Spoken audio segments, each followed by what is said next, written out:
At the scene. A very good morning to you, Sipho. And can you please set the scene for us? What's happening in Pretoria? Very good morning to you. We are here at Beggars Park in central Pretoria, where we are expecting thousands of people to join the anti-corruption march. Now, the march is going to start at 11, the march itself, to the Union Buildings. It's a 3-kilometer walk from here to the Union Buildings. However, now what's happening here at Beggars Park is that crowds are slowly but surely gathering. There's a few people that have already come through here. A few organizations that are supporting the anti-corruption march have also just arrived, and there's a bit of singing that's happening elsewhere around the park. So you're saying that people are already trickling in. Did you speak to some of the people that are there, and are they excited about the march? Well, yes, so there's various organizations here, civil unions, and even some political parties are already here. And really, they're saying that they support the stand against corruption. They support the idea of a march against corruption, because just as the organizers, who call themselves United Against Corruption, have been saying that, corruption is robbing this country of so many opportunities, that people are denied job opportunities.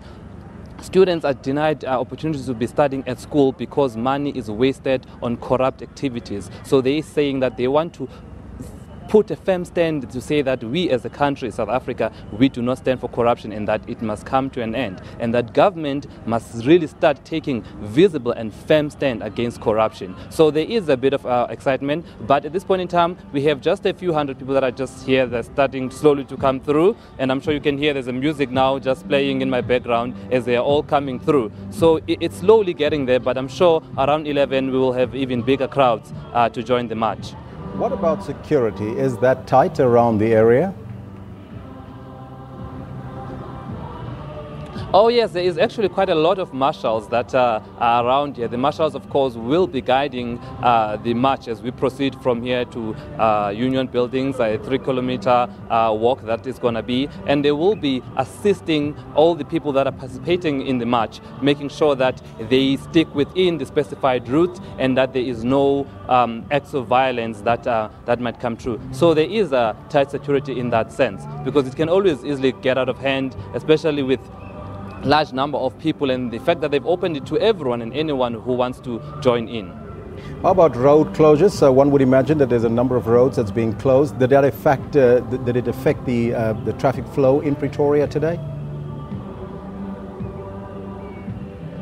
Well, there will be closures for the march. It was scheduled from 11 to 12 going to the Union Buildings. So for that specified time, there will be traffic officers who will be guiding. So there aren't necessarily road being closed permanently, but during that time of the march, 11 to 12 o'clock, there will be traffic officials that will be guiding the march. But of course, when this march was first obviously launched and it was publicized, they were expecting even greater numbers. But we now know that since NEDLEC only granted permission for workers to come through in 2 weeks' time, there isn't going to be exactly those hundreds of thousands of people that we're spoken about. So there is going to be a less number of participants in this march, which will make the work of the officials a little bit easier. Now, looking at the program for today, what will happen just prior to the march that's supposed to start at 11 o'clock? All right, well, here at Beggars Park, basically it's a gathering ground where everyone is going to be gathered, where they're going to be given instructions and where they're going to be told what is the purpose of the march. And then obviously they're going to be told of the route plan and the rules and how they should conduct themselves. Now, once we get to the Union Buildings, there will be 2 memorandums that are handed out. One is going to be handed out to the President of the nation, President Jacob Zuma, and another to Business Unity South Africa. Basically, because United Against Corruption is calling for both the government and Business South Africa to take a firm stand against corruption. And it's actually quite significant that they're actually calling Business South Africa, because normally when we talk of corruption, we always talk of corruption in the public sector alone. But this time around, they're also including the private sector, they're also including businesses, to say you also contribute to corruption in this country, and you also as businesses, you need to also take firm steps to stop corruption.